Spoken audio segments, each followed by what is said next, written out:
आज हम easy homemade mustard बनाएंगे, जो बिल्कुल बेसिक येलो मस्टर्ड बनाते हैं। इसके लिए सबसे पहले हमें मस्टर्ड सीड्स जो छोटे छोटे दानेदार होते हैं ना, वो उनको आप अच्छी तरह से पीस लें घर में, या तैयार भी मिलता है, आप वो भी ले सकते हैं। ये हमको चाहिए 1/2 कप।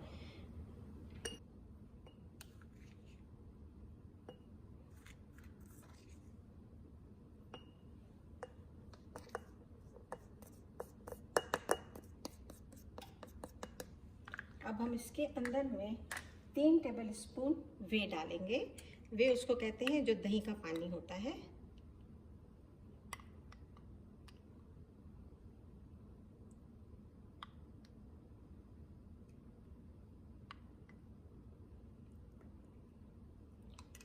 और 1 टीस्पून नमक। अब हम इनको अच्छी तरह से मिक्स करेंगे।